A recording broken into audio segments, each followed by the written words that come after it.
concentrado. Por ejemplo, yo aquí, bueno, pues vengo con muchísima ilusión, es un programa de radio importantísimo. Pero es una perturbación en mi vida, yo normalmente no estoy aquí. Entonces, esto hace que esté más concentrado, que esté más atento a lo que decís, más atento a las expresiones de vuestro rostro. Esto es positivo y ese estrés y me ayuda a crecer. Yo cuando salga de aquí, como persona he crecido. Sin embargo, hay una forma de estrés que se llama distrés, que es el que te anula, que es el que te frustra, que es el que te amarga y el que te hace daño.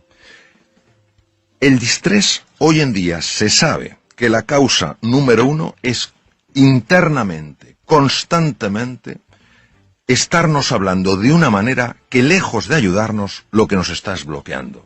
Nunca lo vas a conseguir, si es que es imposible, si es que eres un torpe, te faltan títulos académicos, no sé qué tal cual.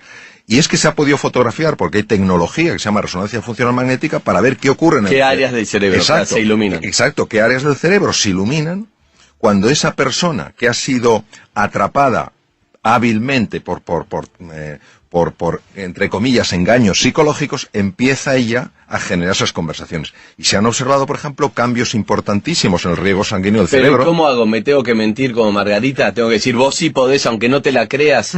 ¿Cómo lo das vuelta? Esa es una magnífica pregunta, mira. Nosotros vivimos en espacios de la realidad. Es decir, lo que vemos es solo una parte de lo que es. No cabe duda que la vida tiene partes feas y partes muy duras. Y negarlas es negar la realidad. Lo único es que junto a esa parte de la realidad que no nos gusta, podemos también buscar esa parte de la realidad que existe. Es decir, esto no hay, esto no funciona. Bueno, ¿cómo podría hacer que funcionara? Ten en cuenta que donde nosotros llevemos la atención van nuestras emociones y se hace más real para nosotros. Es decir, si solo estamos enfocados en el aspecto negativo de las cosas, llega un momento, literalmente, en el que aunque haya algo positivo y valioso, no lo podremos ver. Es imposible verlo. La percepción es una construcción cerebral. Entonces, si yo estoy filtrando todo lo positivo, al final creeré que vivo en y lo crees, y por ahí el otro que está alrededor tuyo te dice, pero mirá, tenés esto y esto, y vos no lo podés ver. Aunque otro te diga, un tercero te diga, mirá esta realidad, bueno, todo es tu propia realidad que ya no naturalmente, que sí, hay lo que se llama el sesgo de atención, es decir, cada uno tiene su sesgo de atención. Hay personas, por ejemplo, y antes os he estado escuchando que habláis de la mentalidad positiva, hay personas que viven en un mundo de oportunidad, no niegan la realidad de los problemas, tampoco niegan la posibilidad de las oportunidades. Y hay personas que viven constantemente en un mundo de amenaza. Viven en el mismo espacio físico, pero no viven...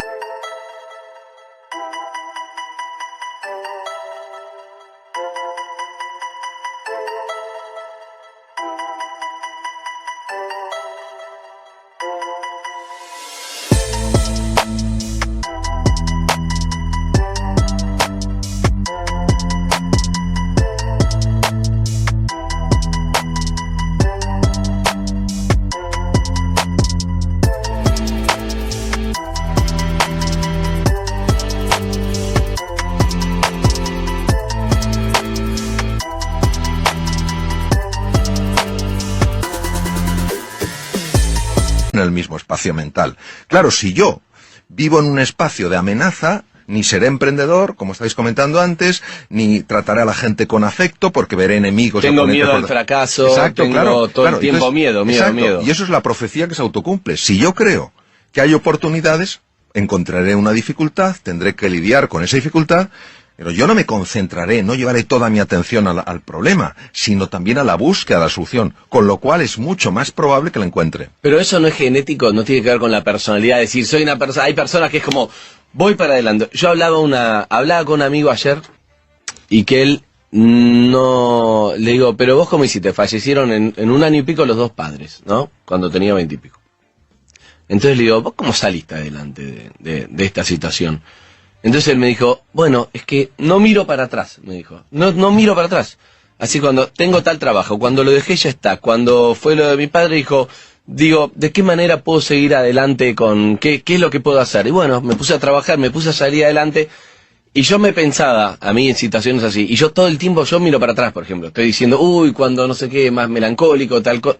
No puedo, es como es cada uno. Y eso digo, ¿yo lo puedo cambiar o es inerte a la personalidad de cada uno? Esa pregunta se la han hecho científicos a lo largo de muchos años y sobre todo cuando se descifró el genoma tomó una relevancia muy importante. Mira, Andy, fundamentalmente podemos decir así, podemos dar los siguientes datos. El 40% es genético y el 60% es no genético. Ahora bien, dicho esto, tenemos que añadir un nuevo elemento. ¿Quién hubiera pensado hace unos años? En el Universidad de Harvard, por ejemplo, no se podía hablar de esto porque parecía que era algo esotérico. ¿Quién hubiera dicho hace unos años que los estados emocionales de la persona podían afectar al material genético?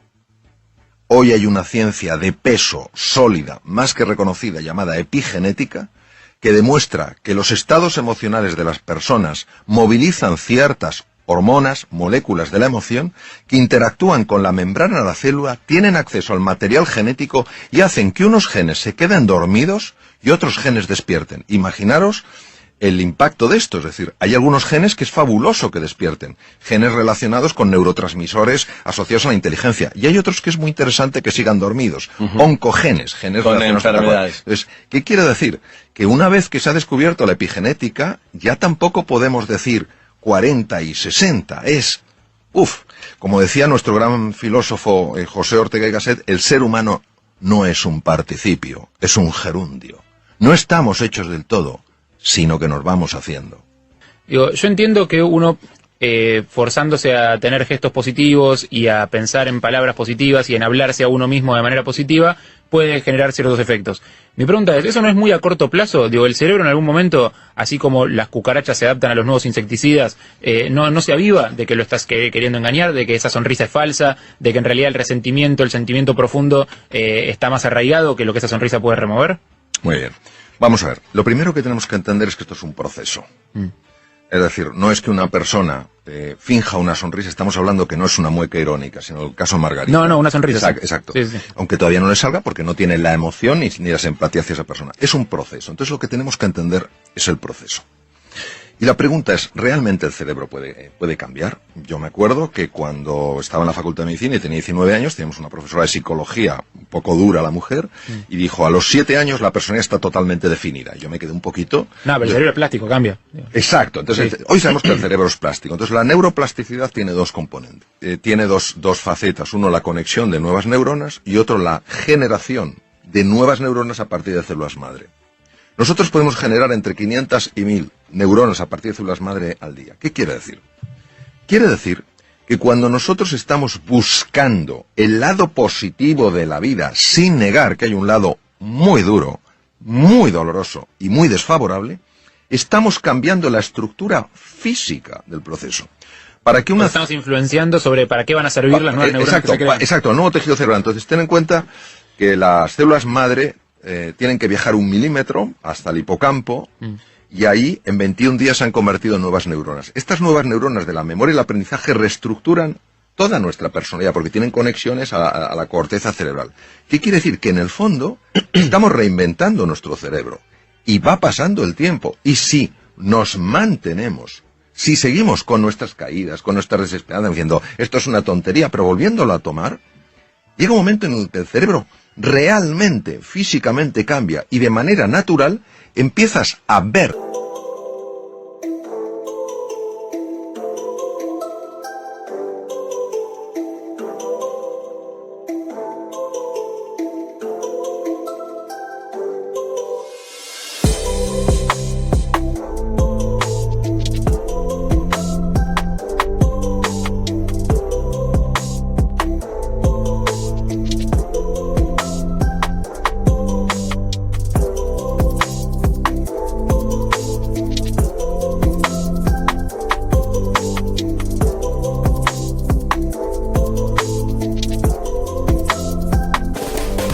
Con especial facilidad aquello de la vida que sí está bien. Con lo cual, tu forma de relacionarte con la vida es radicalmente distinta, porque te relacionas con más ilusión, con más alegría. ¿Niegas el problema? No, pero das más peso a la oportunidad. Ok, está bueno. Pero tenés que, es un ejercicio difícil, porque parece fácil, pero si vos tenés bronca, cuando yo tengo que ir y reírte, para que no sea irónico, para que sea en serio, tengo que sobreponerse a esa bronca y decirte, hola, ¿qué tal, doctor? Buenos días, ¿qué tal? Y es como, ¿viste? Entonces, sí. El orgullo y el resentimiento puede traerte una enfermedad a vos. Sí. Eso es lo que hay que entender en lo que él está diciendo. Sí. No es hacia la otra persona, no se entera, es a vos que te hace un mal. Entonces, cuando tiene una bronca o tiene algo guardado no se lo puede sacar de encima, cuando insulta al aire, cuando le pega una trompada a una pared, cuando grita, digamos, cuando eso se lo saca de encima, ¿o no? Mira, eso es verdad. La sensación que una persona tiene en esos momentos es de liberación. Lo que se ha visto es que cuando se utiliza con frecuencia ese canal, el tejido cerebral dedicado a la expresión violenta de las cosas aumenta. ¿Qué quiere decir? Quiere decir que hay un camino, y completamente de acuerdo con lo que habéis dicho, esto no es sonrío sencillo. Quien pretenda decir que esto eso es humo puro, eso es engaño, y eso es tomar el pelo a la inteligencia de las personas. Es un proceso que requiere un compromiso enorme, y ese compromiso solo llevas a cabo cuando eres consciente, un poco lo que decías tú, Andy, del precio que estás pagando, del precio que has pagado y del precio que vas a seguir pagando en tu vida. Pero que garantizás que funciona, que está comprobado. Sí, quiero decir que... Eso es lo que me importa rescatar. Y no solo que esté comprobado, es que yo lo experimento en mi propia vida. Y respecto a la pregunta que tú hacías, que yo creo el comentario que es fundamental, ¿qué hacemos en los momentos de esa tensión? Pues yo recomendaría mucho lo siguiente. Es una técnica increíblemente sencilla. Tomar una hoja de papel y empezar a escribir las emociones. Ponerte a escribir las emociones. Enojado, furioso. Exacto, enojado, furioso, no puedo más, tal cual. ¿Por qué esto es tan potente? Porque la zona anterior izquierda del cerebro, que se llama la zona prefrontal izquierda, es la base de las emociones positivas. Cuando nosotros, una emoción que la tenemos ahí y que nos está desbordando, pero que todavía no la hemos articulado en el lenguaje, empezamos a articularla en el lenguaje, a la fuerza, para poderla articular en el lenguaje, para poderla escribir, tiene que pasar por la zona prefrontal izquierda. ¿Y entonces qué pasa cuando pasa por ahí? Pues imaginaros un hierro súper caliente que lo haces pasar por un tanque de agua fría. Entonces, no es que la temperatura, ese aumento de temperatura desaparezca por completo, pero sí se aminora. Y en ese momento ya puedes gestionar. Luego, otra cosa importantísima y que se ha demostrado de una utilidad máxima es, en esos momentos, cuando uno está así, uno es peligroso. Es increíble porque mi papá viene siempre, es exólogo, mi padre médico, viene acá siempre con una frase que recién lo entendí desde el punto de vista de la neurociencia. Él siempre dice, lo que se verbaliza deja de ser peligroso. Y es exactamente lo que acabas de decir, que vos lo explicaste por qué es así, porque hay algo negativo que pasa por el otro lado del cerebro y eso lo tranquiliza. Entonces, o hay que decirlo o hay que escribirlo, está diciendo todo lo que uno siente. Lo que hoy sabemos desde la neurociencia, que han pasado muchos años, es que hay muchos elementos químicos. Y cuando hay esa frustración y esa tensión, hay una química que nos convierte en personas peligrosas. En ese momento, si tú vas a tu casa, vas a ver a tus hijos, vas a ver a tu mujer, a tu marido, a quien sea, y les vas a ver como oponentes, es decir, les deshumanizas. Entonces, hay otro sistema súper sencillo y súper potente para reducir esto, que es el ejercicio físico. No hablo de irse a un gimnasio, hablo de que en esos momentos de tensión empezar a andar deprisa por la calle. Los demás pensarán... Caminar. Claro, pero caminar acelerando el corazón y la respiración. ¿Por qué? No caminar normal. No caminar normal. Tienes que acelerar, es decir, como si fueras a perder el autobús, pero sin estar corriendo. ¿Por qué? Porque al hacer eso, hay dos cosas que se ponen en marcha. Una de ellas se llama, o dos hormonas, se llama la oxitocina. Más conocida en la mujer, sin embargo en el hombre tiene un papel importantísimo. Y el otro es la beta-endorfina. Ambas hormonas tienen la capacidad de desconectar un núcleo cerebral que se llama la amígdala. La amígdala y el hipotálamo son las bases de las reacciones de ira. Por eso, si un día alguien sale del trabajo y está porque le han hecho la faena, le han maltratado, esos momentos que todos podemos experimentar en nuestra vida, mi propuesta para la evaluación de los radioyentes es que no vaya directamente a su casa. Porque sino que va a contaminar con porque esa va a contaminar todo. Esa activación produce una contaminación llamada resonancia límbica en todo el mundo, sin darte cuenta, por los gestos, por el tono. Entonces, que se ponga a andar deprisa, entonces produce una... ¿Cuánto tiempo al toque lo va a calmar? Pues mira, si la reacción de ira es intensa, necesita 20 minutos. Si Caminando es menos intensa, rápido. caminando rápido. Entonces, esa aceleración hace que la hormona, la oxitocina, empieza a desconectar la amígdala deja de interactuar con el hipotálamo, que es donde está donde ponía Freud, precisamente el id, la parte más bestia del ser humano, la ponía el hipotálamo, que el hipotálamo tiene el tamaño de un guisante, pero manda lo que no se sabe. Entonces, la amígdala desconecta el hipotálamo porque a su vez ha sido desconectada por la oxitocina. Y te hago una pregunta para entender un poco esa bronca, porque lo mismo que En otro momento, suponete que mi jefe me maltrató. Hay días que no te hace nada y un día que se me activaron los cables y tengo una bronca que es la que vos decís. ¿De qué depende eso? Depende. ¿Qué es lo que se produce ahí? Es una pregunta importantísima. Depende de cómo yo evalúe en ese momento lo que está pasando. Vamos a ver. Hay hechos que son objetivos. Es decir, si a mí se me cae la botella aquí, todo el mundo lo ve y se decir, a mí se ha caído la botella. Pero hay hechos que hay un elemento que es subjetivo. Se cae la botella y yo mismo me digo, qué torpe soy. Eso es lo que genera todo el daño. Entonces, muchas veces, cuando somos hipersensibles a comentarios de los demás y nos enfadamos, es porque previamente nuestro diálogo interior nos ha estado poniendo la cabeza como una jaula de grillos. Lo que pasa es que como actúa a nivel inconsciente, nosotros no podemos... Exacto, y surge en ese momento. Exacto, no lo podemos oír, sí lo podemos sentir. Y hay que escribir entonces, todo el tiempo. Es importantísimo, es decir, es sencillo. Y aquí, la prueba del algodón, como decimos en España, la prueba de eso, es que se pruebe. Que Ahora, se prueben. Que se pruebe. Y diga, y empiezas... A ver si el doctor es un vendehumo o no. Exacto, que lo exacto. haga. Ahora, hay que hacerlo dándole una oportunidad al ejercicio. Okay. Es decir, hay que hacerlo en serio. No escribo 3 garabatos, esto no funciona. Okay. No, porque hay que tener en cuenta que la venganza, y voy a decirlo en sentido metafórico, es muy dulce. Okay. Ya es muy atractivo decir, este se va a enterar. Bueno, que sepamos que cuando alguien nos hace una faena en el coche, y tenemos toda razón para enfadarnos, a quien le sube la tensión arterial es a mí. Al que se le altera el sistema inmunológico es a mí.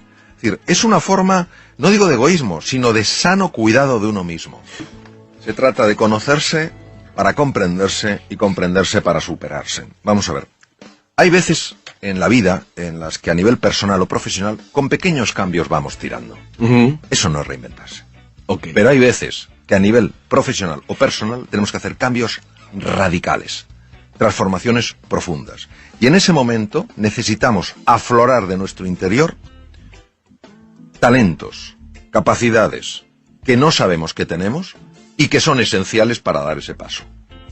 Es en medio de la noche, cruzando el desierto, saliendo plenamente de la zona de confort, de nuestra zona conocida, de nuestro status quo, cuando descubrimos verdaderamente la realidad de quiénes somos. La reinvención no quiere decir que te tengas que cambiar una persona, convertir en una persona distinta. Eres fantástico con quien eres. La reinvención es una invitación para que tu forma de ser y de estar en el mundo pueda traerte de la vida mucho más de eso que a ti te ilusiona. ¿Y cómo conozco qué herramientas tengo que no sé que las tengo? ¿Cómo las conozco?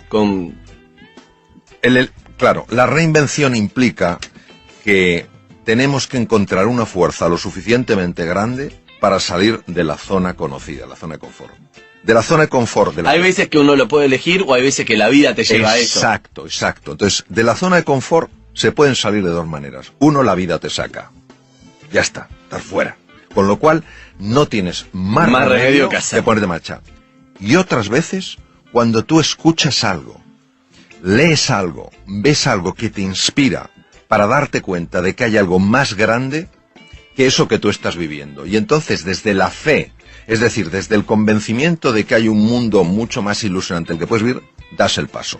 Solo cuando das el paso, empieza a suceder. Es decir, tu pregunta... A medio camino no va. Tu pregunta es muy difícil de responder de una manera puramente racional, porque es, yo daré el paso cuando lo vea. La respuesta es, nunca lo verás si antes no das el paso. Correcto. Hay que ir al vacío, es el famoso vacío. Eso es. Ir al vacío, no hay ninguna garantía, no sé, mandarse. Pero es difícil, porque uno como que no podés. Claro, como cuando sos nene no podés dejar de andar con rueditas, cuando tenés que tirarte una pilita, un trampolín y te da miedo, ese vacío es difícil, doctor. Bueno, ¿cuáles serían tus 5 conceptos, 3, lo que quieras de resumen de todo lo que hablamos, digamos, para llevarnos a conclusiones? Yo haría una conclusión muy sencilla. Es que la pregunta no es si podemos ser más felices en la vida o si podemos cambiar. La pregunta es si estamos dispuestos a hacer lo necesario para ser más felices y para cambiar. Es decir, si estamos dispuestos a aguantar inseguridades e incomodidades para descubrir realmente la grandeza que está en todos nosotros. O sea que eso es una decisión. Es una resolución. Eso sí, algo tenés que hacer. Tenés que decidirlo. Es una resolución. Si no, no va a pasar. Es una resolución, una decisión radical, firme. Doctor, te agradezco un montón, la verdad que un placer esta charla. Creo que la capacidad tenemos todos la misma. Con más temple, menos temple, más personalidad, pero la capacidad la tenemos. Todos tenemos la capacidad, Okay. sin duda.